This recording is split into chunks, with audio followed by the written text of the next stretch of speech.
Sadly, Dog, and while we're doing this show, it was not the only bad news we suffered in the professional wrestling world. Yeah. The very next day, sadly, Bray Wyatt passed away. Bray Yeah. debuted on the roster, reinventing himself out of his NXT character of Husky Harris to become the leader of the Wyatt family. But Wyndham Rotunda is just like you, Dog. Wrestling royalty of his father, Mike Rotunda, his grandfather, Black Jack Mulligan, along with Barry and Kendall Wyndham. Families in the business run deep, don't they?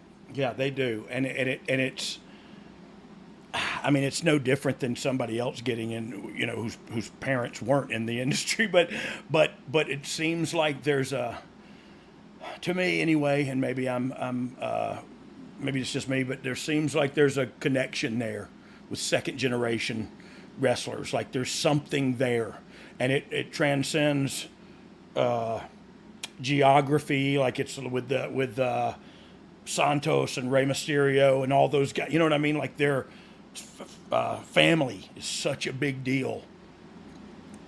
I think it's such a big deal to each of the wrestling families, and so we all have that in common, and we all love that. And so, just like I love my family, I love their family too, because I feel like their family is cut from the same cloth as my family, and we're all rowing toward the same shore. So, yeah, family ties run deep in wrestling, and I love it. I love that about it. You know what I mean? And look, you could say, and there are examples both ways of that's nepotism, cronyism, whatever you want to call it. You get your family in the business, but I think I pray at least that I stood on my own 2 feet after getting in because of my family. I know that Bray Wyatt and Bo Dallas and everybody who can get in the ring, yeah, look at that talent right there. Wow. There's a Survivor Series team for you.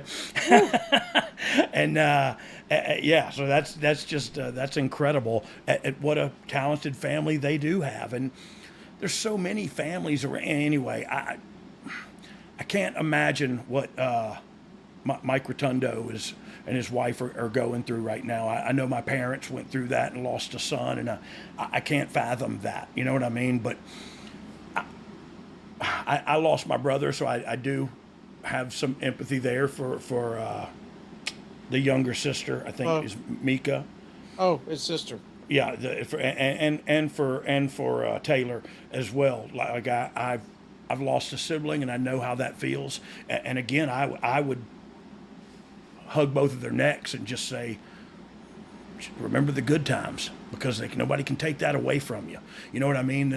Remember when I said the bad, what did I say? Addiction only gets crappy at the end, or whatever. Well, life is really good, but there's just one shitty part, and you can leave the cuss word in, because that's how I feel about it. And it's the part that sucks, and it's not fair, and they never ask my permission, and they never, you know what I mean? It just happens, and now I don't mean to be saying that. We are all have to process it, and are left to go on, and are left to think about the prospect of losing a child, or what, and I want to be there for Mike, but I can't fathom what he needs right now. I love him, and I will pray for his family to have strength during this time.